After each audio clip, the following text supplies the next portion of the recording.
You're watching Nevada Business Chronicles. Take a journey with us to see the innovative businesses that put Nevada on the business map. Connecting you with the businesses, events, and organizations that bring innovation and prosperity to the Nevada area, please welcome your host, Mitch Burney. The three beautiful women that are here with me today are with Transforming Youth Recovery. And tonight, here at Reno Provisions, there's an event that you don't want to miss. Please welcome Stacie Mathewson, Maria Marting, and Cricket Dundas. And ladies, take it away. Thank you. Hi, so yes, we are putting on an event tonight at Reno Provisions for Transforming Youth Recovery. And we kind of had fun putting together a pie challenge, which for Wipe the Face of Addiction. That's right. Yes. And so we have had a lot of fun getting to this point, and we are ready to have this party tonight. So the costumes are ready. I think we have probably over 100 costumes ready. We have a makeup artist ready. We have a film crew. We've got food.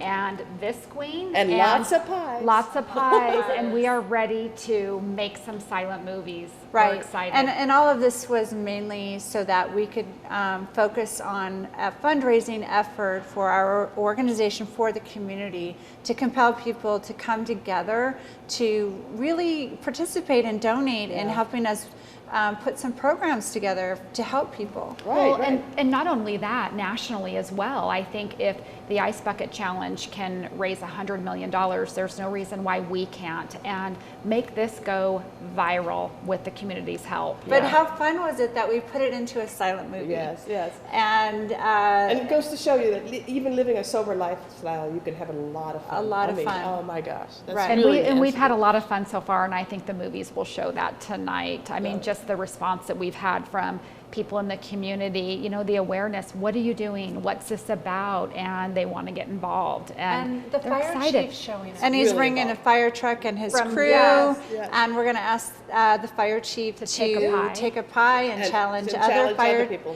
Right, yeah. So Well, and then also, you know, we're here at Reno Provisions. How exciting is it to have Mark Estate participate and agree to I take a know. pie and challenge And I'm sure someone he'll get himself? other chefs coming. He will. well, He will. I think Colin Smith will be here. Oh, that's right. And I think they have some chefs in Las Vegas that they're planning to challenge. Yes. And Right? I've got a few Yes. surprises coming too, you know. So. Oh, yes. We have a DJ. Maria's got a DJ, Okay. and we've got some other entertainment too. So, and then also, you know, I think it's fabulous that people are bringing their kids. I think Right. that, Oh, you it's know, a family affair. it's a family affair. The younger, the better. Yeah. Right. I'm excited. Yeah. No, this is going to be fun. Just the shopping for the costumes was fun. And then, yes. And then what we're able to do for the community is basically provide, like the Josh Montoya House, a treatment house for youth offenders, and the Jane Aubrey House, which will be for women youth offenders, so that there's beds in town, treatment beds in town, and not a waiting list. Well, and not only that, our Washoe County School District K-12 intervention and prevention program. I mean, that's huge. The entire the Washoe whole community is involved in Right. everything we're doing. Yeah. So I mean, And and then- that's really our focus. Right. And the fact that right here in Reno, we do our pilot programs for Transforming Youth Recovery, which is UNR and RAP, a sobriety program on campus. Stacie, I think one of the really important things about tonight and about this campaign is for people to know where their money's going. I think, you know, myself as a donor, I want to know if I'm giving money to an organization, I want to know that it's staying local, and that's what we're doing. Right. Yes, we are putting our monies into our community, definitely, but we also have a national nonprofit of Transforming Youth Recovery that all of our pilot programs start here, but we have 100 sobriety programs in 100 universities across the United States. This K through 12 that we are about ready to roll out is a national pilot program that we will be speaking in Washington, D.C. about, as far as setting examples of how a community can come together and compel and wrap around a K through 12 system with a good research-based program, a national research program that we did. And you know, even if you challenge somebody in Texas or in another state, Or they donate that, from- and they donate, it'll go to your university. That It we will have stay a local. We have a program. Yes, it will stay local. Which is amazing. Right, Yeah. right. Yes. So our national research studies really look at communities and what their strengths and weaknesses are, and the strengths are assets. So the assets are pulled together, Right. and then we look at filling the gaps with solution programs, and then measuring it based on evidence-based results. And I think that's really where change can happen, and that's what we do with all of our research programs. And we want other communities to do the same. Right. And it's great how our community has stepped up and contacted us. What kind of feedback we've gotten already? Oh, so many people have called us, siblings, parents, even people in addiction. I mean, they need help, and we're here to help them. Well, and not only This do is- they need help, but they also want to help and get involved. I mean, we have had so many people that were afraid to talk about their recovery because of the stigma for so long reach out and say, I'm in recovery. It's funny, when we get these phone calls at our office, it's not like a regular business taking a phone call from a client. We care, and we make sure they get help, and it's just, We're always available. We're always are. there. We're We always there. are. So We are. where is the monies from the pies? When we raise all this money, where is it actually going, and where can people actually donate? well, if they'd like to donate, we do have a website for the campaign. It's www.wipethefaceofaddiction.com. There is a toolkit on the website that's with right. specific instructions on, getting your campaign ready, your challenge, how much you're going to donate, your tools ready, your pie, how to upload your video and share it. We even have the hashtags. I mean, it's all there. Right. And we've had some people already. We haven't even We've really already had donations. Yes, I know. Yes, Yeah. we've had some And videos. some of the money is going to go into the communities where we have the universities right. with our research programs that Right. they use. Right, Right. right. Yeah. And so I Right. think it's important for So- people to know that. Yeah. Right. Yeah. So, I mean, we've already issued 100 grants, but we want to issue another 100 grants because there's 2,500 colleges out there, and of those 2,500, there's about 150 just in the past 2 years that have developed because of the grants that we've been able to issue. Yeah. So we want to get into those communities. And then we want to do another 100, right? Oh, This next for year? sure, Oh, for sure. So let's get moving, girls. Yeah, yeah. We are. So- So we are moving. So All right. Oh, I forgot. Shh. We're making a silent movie.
action.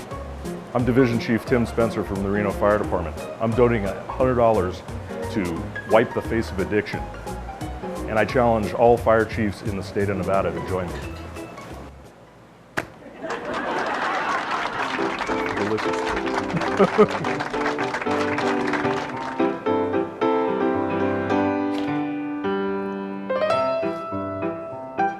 Hi, I'm Chef Mark Estey from the Reno Local Food Group, and I'm donating $250 to Wipe the Face of Addiction, and I challenge Rick Moonen to do the same. Up the ante, brother. I'm Colin Smith from Roundabout Catering in Reno. I'm challenging Yavano Cemetery to wipe off the face of addiction here in Reno, Nevada. I'm donating $250. Do it.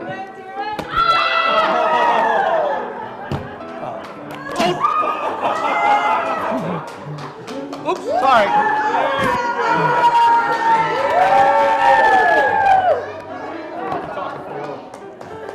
Hi, I'm Mogi, a wild and crazy mountain biker. I challenge Cam Zink to $50 or more to wipe the face of addiction off this planet.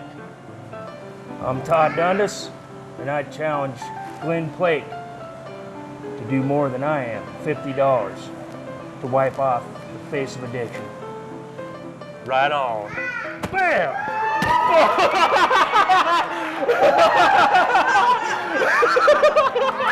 That was awesome, dude, yeah.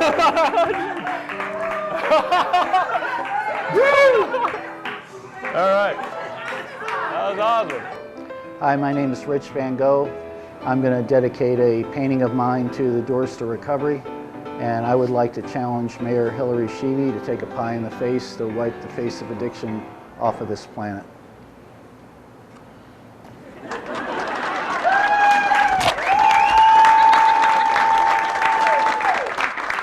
Hi, my name is Susan Hogan, and I'm dedicating this pie in the face to Joe Mike Beard Jr.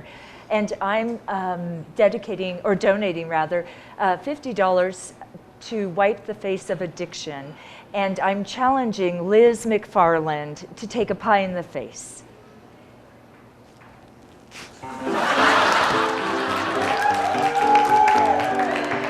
Hi, I'm Daniel Fred, and I'm donating 100 hours to wipe the face of addiction. And I challenge Robert Ashford and the infamous Cammie Craig to do the exact same thing.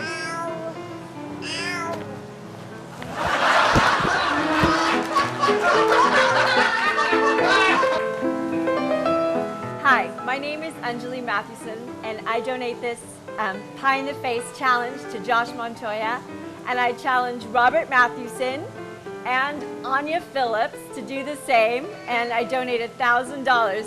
Come on, babies.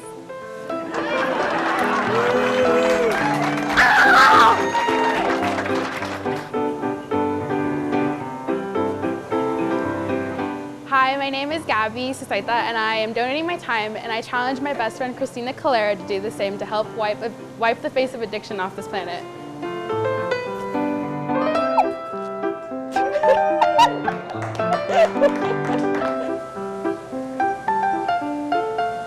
Hi, I'm Isabella Ramos, and I challenge my sister Yvonne Ramos to wipe the face of addiction, and I donate my time.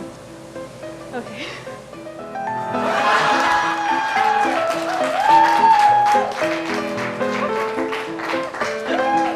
My name is Matt Peak, and I'm donating $50 to wipe the face of addiction, and I challenge Jonathan Moberly to do the same.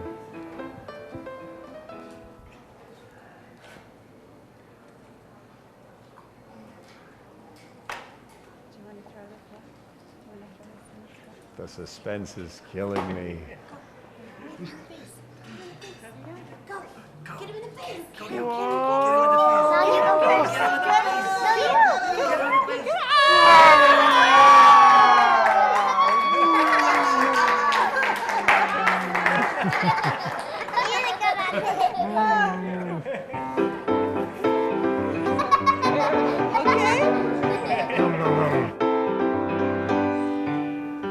Hello, my name is David Land. I will be donating $100 to Doors to Recovery. I challenge Brianna Bullatini and Bernie Carter to the Pie in the Face Challenge.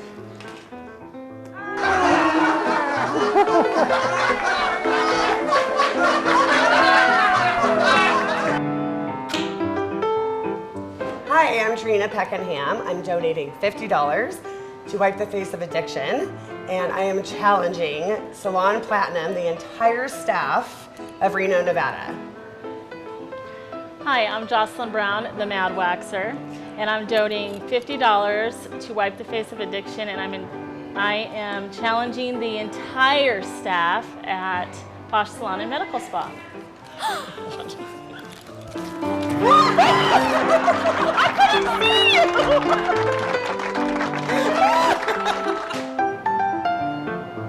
Hi, I'm Cammie Craig Lyman, and I'm dedicating Wipe the Face of Addiction to Josh Montoya, and I am going to give $250 as my challenge, and I'm challenging this beautiful lady to my left, Mary Beth, and my whole team from CCF. Hi, I'm Mary Beth Smith, and I'm dedicating this to Colin Smith, and I am giving $250 to Wipe the Face of Addiction, and I'm challenging Cammie and my whole team at Roundabout Catering to wipe the face of addiction off. Are you ready? Ready. Ready, one,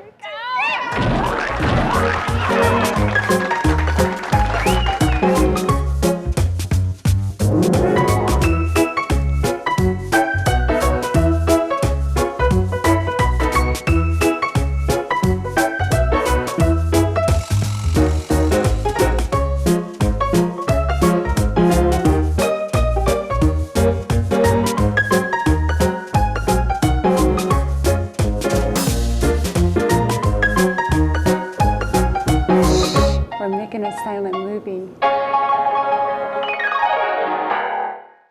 Hi, I'm Stacie Mathewson, and this is Cricket Dundas, and we had a lot of fun today with wipethefaceofaddiction.com and to benefit transforming youth recovery and those who are suffering from addiction. And Cricket, can you please just tell the people how they can help us with their donation? Well, Stacie, it's really simple. We all use our phones every day. Record your video, upload it to your Facebook, and share it. If you have any questions, please visit www.wipethefaceofaddiction.com. We do have a toolkit which will answer any questions. We have a list of hashtags. We'll tell you how to donate to Transforming Youth Recovery or the organization of your choice. Cricket, that was awesome, wasn't it? That was a lot of fun. It was a lot of fun tonight. Yeah. We hope you all participate. Let's make this go global, viral. We can do it. Let's wipe the face of addiction. Together. Thank you. Thank you.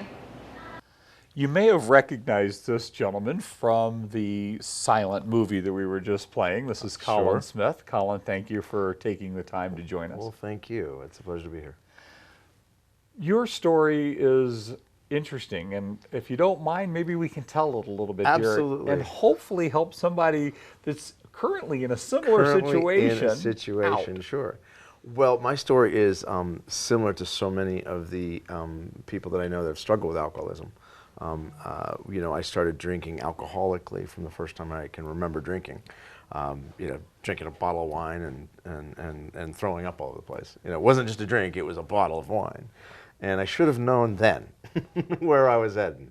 But it was fun. Oh, it was so much fun. And you know, drinking works. Drinking does what it's supposed to do. It takes away some of those feelings and some of that stuff you've got going on.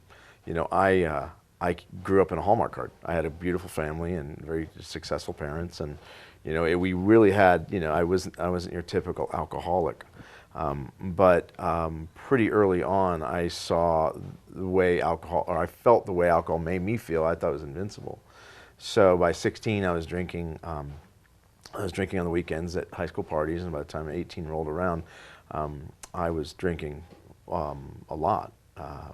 You know, I was one of those people that grew up in the restaurant business. I always wanted to be a chef. My granddad was a chef. We were always around alcohol. It was always just such an important part of the whole scene. So it was, and I had a very, early on I realized I was very good in the kitchen. I was very good in being a chef. So I just kind of fell into the environment naturally. And in that environment, you have a tendency to overdrink, and I did early. So by the time I was 19, I had had 2 DUIs. Wow. Yeah, and they were 45 days apart. I got it all done right away. With the 2 DUIs very early on, I was introduced, quartered into a 12-step program. It was something I wasn't ready to hear. I then continued on with my drinking ways. I quit for about a year when I turned 22 because I knew that I drank way too much. I quit for a year to make sure I could do it. And I did. I quit for a year, and that year was up, and the next day I was drunk. I've heard before that an alcoholic that's enjoying their drinking isn't controlling it, and an alcohol that's controlling their drinking isn't enjoying it. Exactly. So 1 year later, there you are, right back into the... Exactly. The funny thing about it is with addiction, you don't, there's no, it's just a pause. You're just exactly right back where you started. There's no curing anything. It's just you have to, I found that in my story is you have to stop.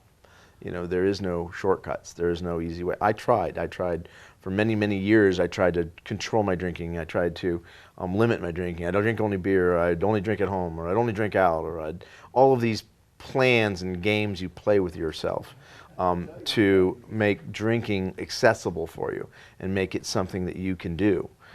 Whereas what I should have been saying is, hey, listen, how do I get myself better?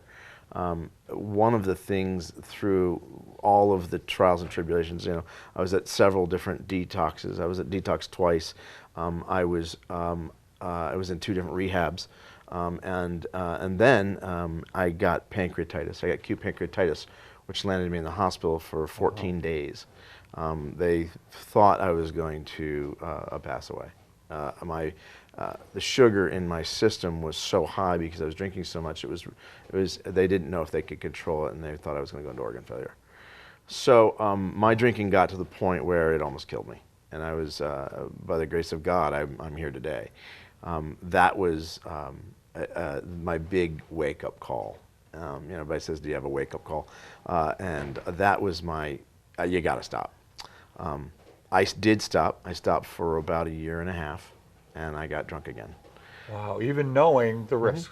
Yep, even knowing the risk. And I still hadn't addressed the problem. I still hadn't addressed the problem. The problem being, you know, you've got these emotional issues that you haven't addressed. Although I'd gone through rehab and I've gone through all these steps to fix them, I really hadn't gotten honest with myself yet. And, you know, at the point that, you know, my wife was incredibly supportive. She said, "How do we fix this? I believe in you." And I can remember sitting on my bed thinking, she believes in me more than I believe in myself. And I owe it to her to give everything I've got to this. And I can remember it as an aha moment for me. And that was when I said, okay, I'm done. And I got serious about really getting myself better.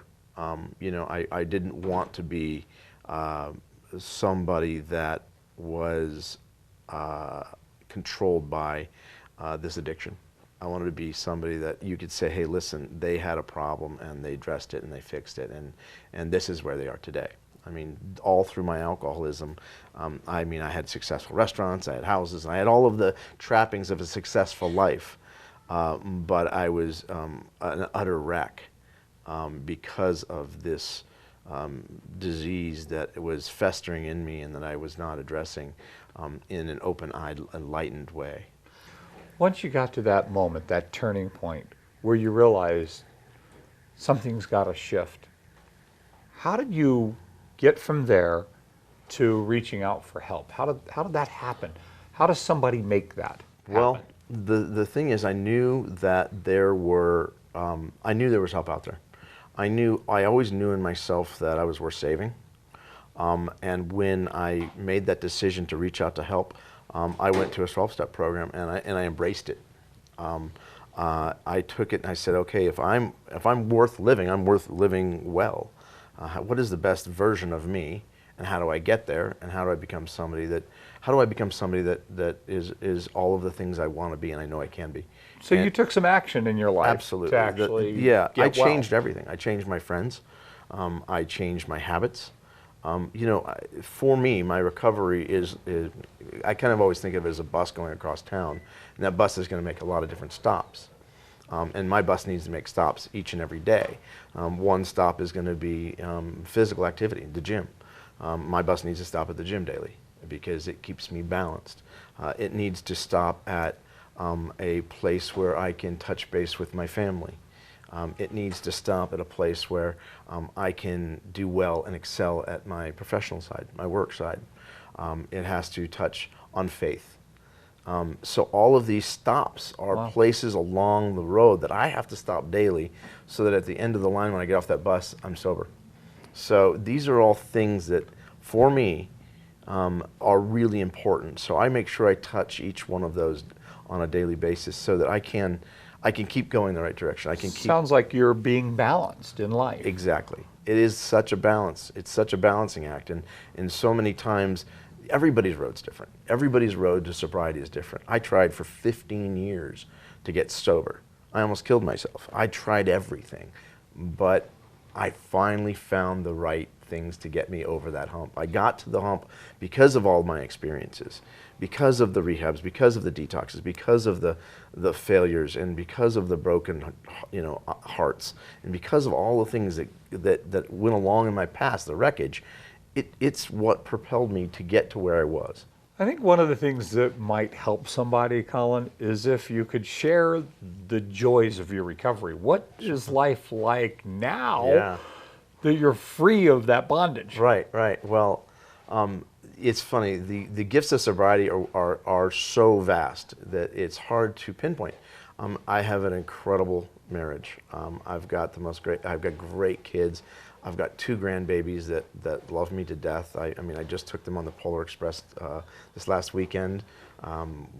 It's just, those are the kind of gifts that you can't quantify. Priceless. They're priceless. Colin, if somebody watching right now is on that fence of getting help, what is it that you'd say to them? And if you wouldn't mind, look right in the camera and tell them what it would be.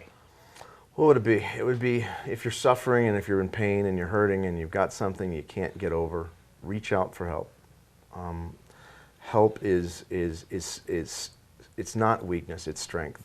To ask somebody for help is the best thing you can do for yourself. Put down the drink, pick up the phone, call somebody, say, I need help. I need help with this. You're gonna get the answers. There's such a beautiful side of life out there. You can't see it because you're in the bottle or you're in your addiction. There's an amazing side of life that you have to open yourself up for. So the thing I would say is get help. Just pick up the phone and call somebody. They'll be there for you. To learn more about Wipe the Face of Addiction, go to wipethefaceofaddiction.com. If you or someone you know is in the need of help, there's a list of services available on doorstorecovery.org or transformingyouthrecovery.org. Thanks for tuning in.